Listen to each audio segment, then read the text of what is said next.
Hey friends, Hey, it's Abby. and it's Emily. Welcome back to the Her Walk His Way podcast. We got a funny, lighthearted one to end We do. our time as we get into summer. I have a feeling this is going to make me laugh. Maybe.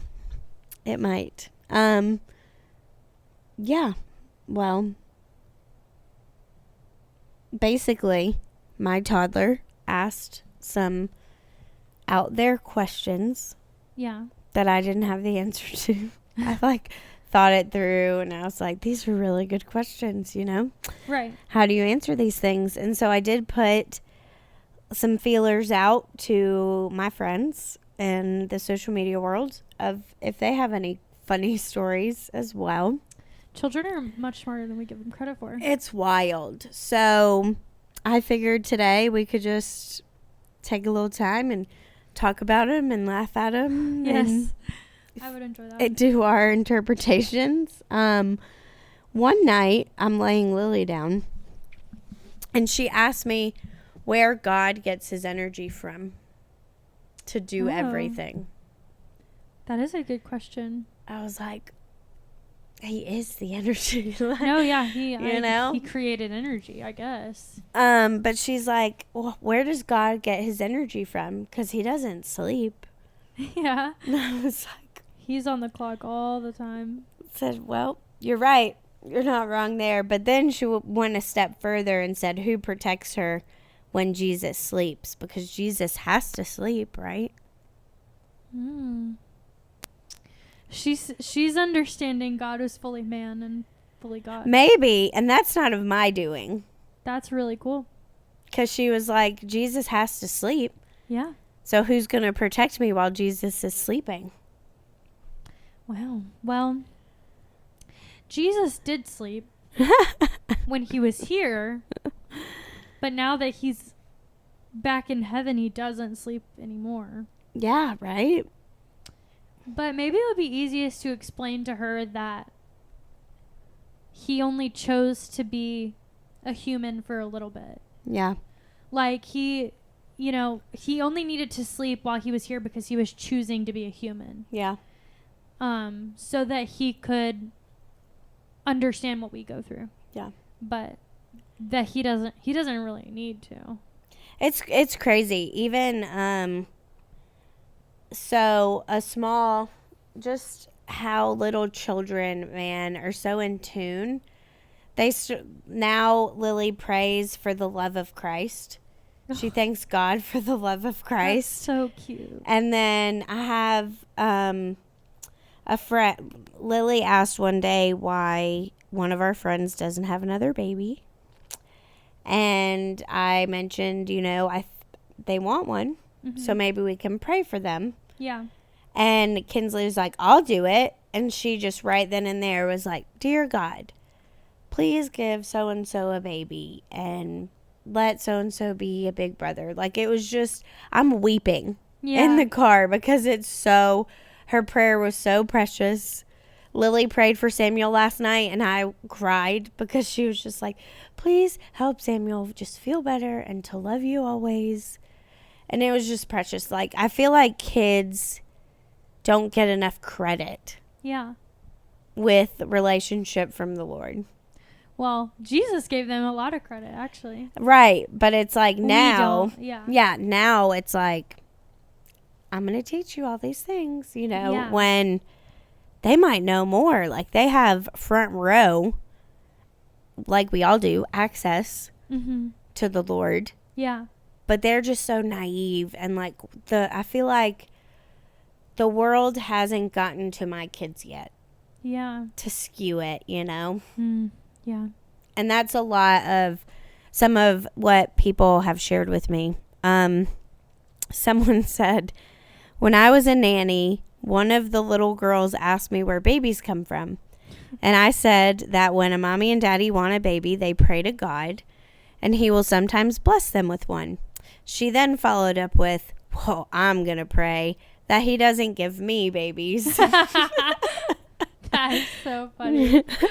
Oh my gosh. She must have been the oldest sibling, I'm going to guess. I have no idea. That is hilarious. Oh my gosh. I'm like, I guess that happens.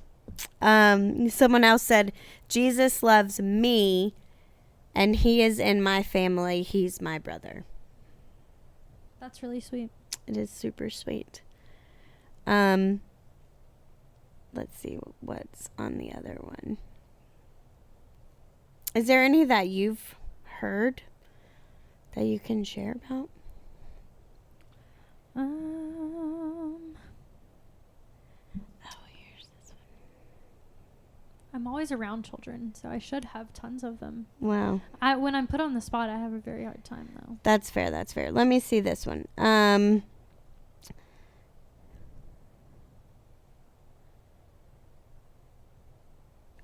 Do our animals come to meet us in heaven? Oh, I hope so. Do bugs and bees go to heaven too? Selfishly, to this little kid, I'm hoping my dog comes to heaven. But I don't really know. A lot of people use the image of the lion and the lamb to say that animals will be in heaven, but we all know that that's like symbolic for Jesus and like the Father and the Son. Right. But I don't know, because I think a huge part of our entry to heaven is you have to have a soul, which is a bigger conversation of, do animals have souls?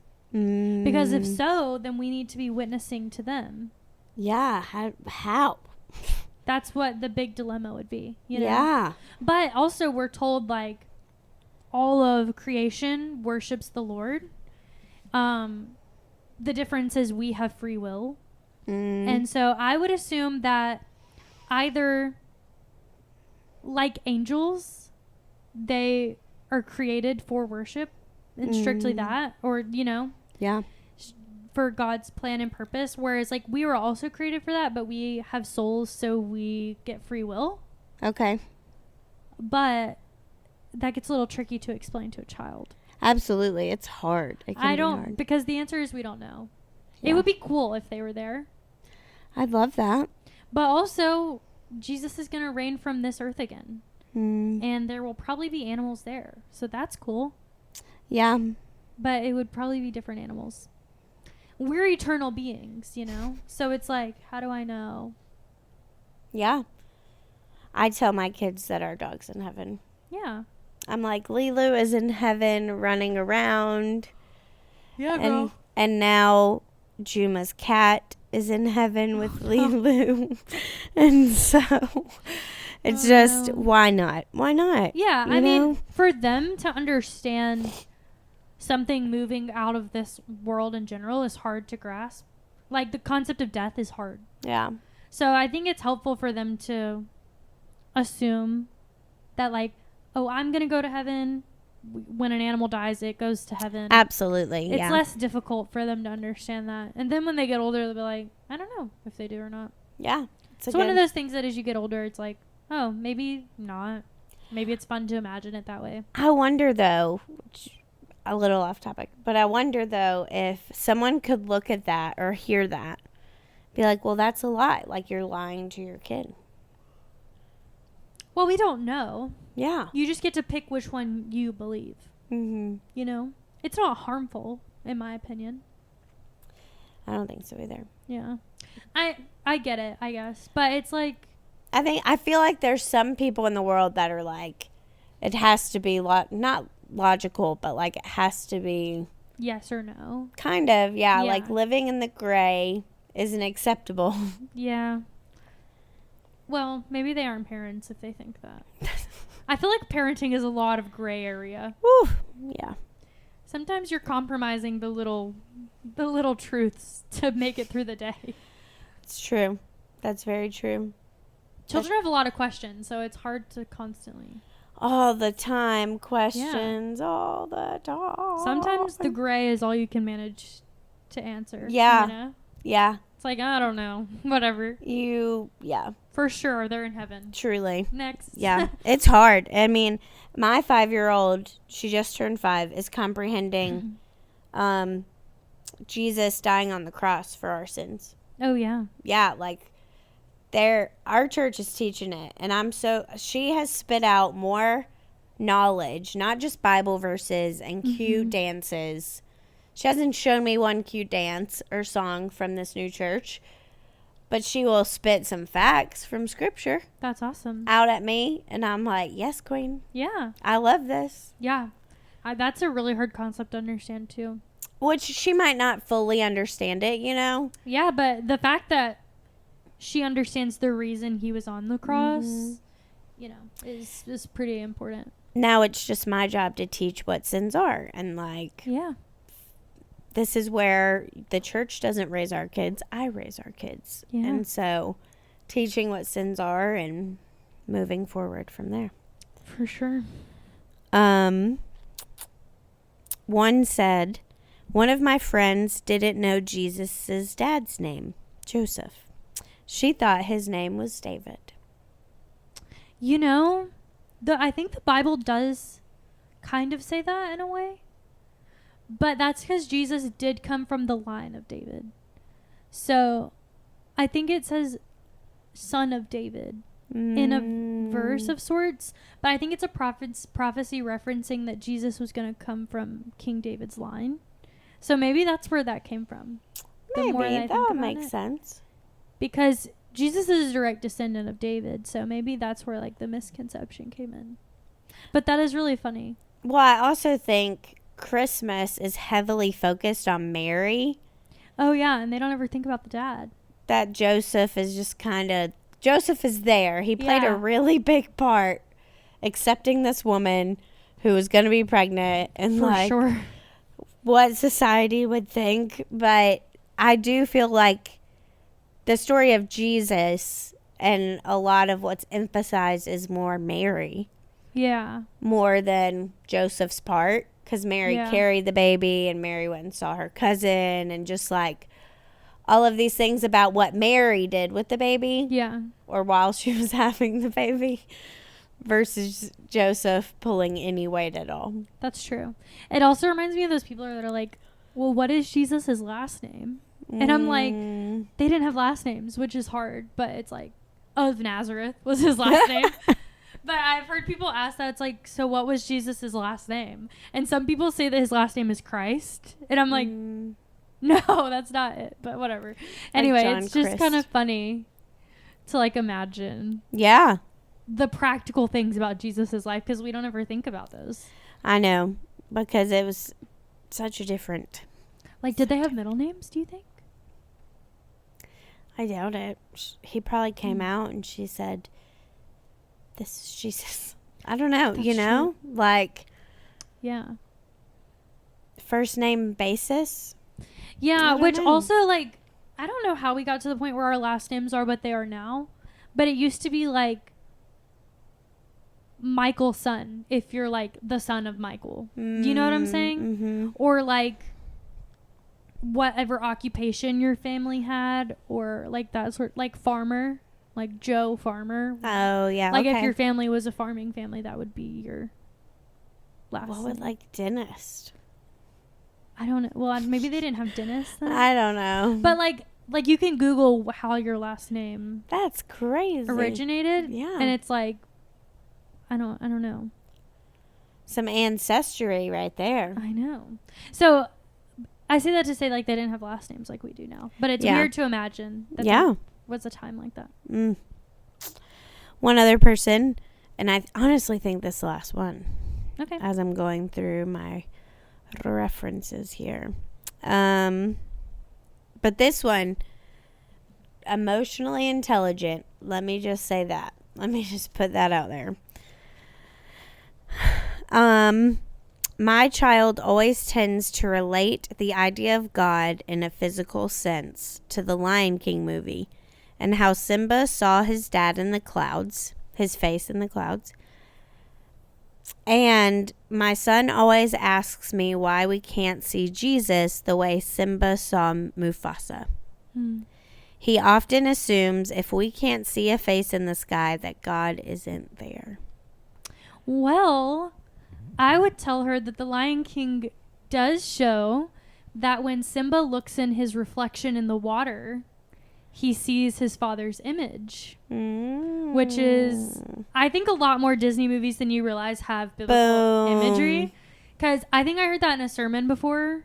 Maybe Sadie Robertson did a sermon on that. But, because her daughter loves The Lion King too, so I'm pretty sure she talked about that. But she was saying that, you know, the father died in the movie, and Simba felt alone, but he was made in his father's image, so to speak. And when he looks in his own reflection in the water, he thinks it's his father for a moment because he's beginning to live his life like his father. And so beautiful. Isn't it cool? So I would tell, if you're listening, I would tell your son that when you look in the mirror, you're a reflection of God's image because you were created in his image. And because even in The Lion King, like I said, the dad did pass away and he wasn't there anymore. But God created everything with the intention that if you look at nature, you would know that someone made this, had to have made it. Yeah. Like walking into a house, you know someone built it. So you have to know someone created the world. And, you know, God's fingerprint is on everything. Yeah. Yeah. I think the much deeper concept is like, if I can't see God, you know, how do I know he's there? Yeah. Which is a much more leveled conversation that you can have with a 5 or 3-year-old even. Yeah. It's even harder because they don't see, like, as someone that always grew up in church, there's no distinct without and with God, if that makes sense. Like, Emily would know distinctly life without God. Yeah. And she knows how God is present even if you can't see him because she feels the difference in her life. Yeah. Whereas, like, this kid being raised in a Christian household is probably just going to gradually transition into, like, a personal relationship with God. Yeah. And so it's hard to feel here is what life is like without here is him in my life now. If that makes any sense. Yeah, I feel like it's experience. Yeah. Like, even in a Christian household, you have to go through experiences individually because my faith isn't my children's faith. Yeah. Like, I would love for it to be. But they have to go through their own experiences, their own trials, and they have to come to their own relationship with Christ. Yeah. Instead of relying on their mother's faith, so to speak. And piggybacking off of what you said, like, one thing that I feel like has really stood out to me, and it stood out to me the night that the college students were getting baptized, was a lot of the students didn't understand a personal relationship with God. Yeah. More than just like, God's here. Got it. You know, like they didn't understand that concept, I think. Yeah. Which I think can be a fault to the church. I think could be a fault to the parents, like just to a lot of different things. But something for me at even the stage I'm in with young kids is trying to emphasize, like, you can have a personal relationship with God. Yeah. Like, my daughter will be like, will you pray with me? I'm scared. And when you pray with me, I don't have bad dreams, is what she says. And I'm like, I'll pray with you, but you can also pray and ask God. Right. You can also tell the bad dreams to go away. Like, just all of these things. And so, I feel like current life, even for the people who gave input and whatnot, a lot of them have younger kids. But some concepts just have to be broken down piece by piece. Here's your little crumb for today. Yeah. Until you get a little older to truly understand what's happening. Yeah. And let this episode be a good reminder that no question's too silly or too dumb. Jesus, time and time again, encourages us to have faith like children. And so we're laughing because these are adorable. They're super cute. I want more of them. I want more people to send questions. Yeah. And so, yeah, these are adorable, but no question is too dumb or too silly to ask. And at the end of the day, we want to be helpers to you guys too, if you're listening. So yeah, if you want, send in questions. We'd love to answer them for you. And if you are a believer, please strive to have childlike faith. because the more simple we allow our faith to be, the less noise and distraction is in the way of it. It's beautiful. And look into Jesus's thoughts on childlike faith, and it will become clear to you. It's so beautiful. It truly is. It is. If you haven't listened to a prior episode, Abby and I are going to take a mini summer break. Yes. To kind of hone in on just our personal lives, changes that we're going through individually. Mm-hmm. And we are both going to prayerfully figure out what the Lord wants us to do next. Yeah. With the podcast and what to talk about. And as always, if those who have been following along on our journey or just picking up, let us know if there's something that you would like us to talk about. If you'd like guest speaker or whatever it may be, a topic to discuss or just chit chat or whatever it might be. We just would love feedback, because ultimately we're doing this to glorify God, and it's wonderful to sit with my best friend and talk about Jesus. But we also want to talk about things that y'all want to hear or curious about or want more information on. The purpose is to, I read about it this morning, like make disciples and to just share the good news of the gospel. And so let us know how we can help do that in your life. Sure. We love you guys. This has been a good first half of 2026. Time is flying by. I cannot believe it's May already, but here we are. You walk outside, you'll know it's May. I know. It's real hot. 90 degrees today. I know. 89, I think. 88, 89. Yes. Real hot. Real hot. Keep following us on social media. Yes. We'll be posting a few things here and there just to stay in touch. And as always, reach out. If you need any resources or have any questions or feedback, reach out on any of our platforms, and we'd love to get in touch with you. We're real people. We are. Who want to talk to you. We tried to prove that via video, but it may have made us look even faker, truthfully. The video is really bad, but it's okay. It's all right. Next season, hopefully, we can figure out video. I'm going to work on some technical challenges so we can have both video and audio in the near future without glitches and error and delay. Yeah. But until then, you guys have a good summer, and we love you. We love you.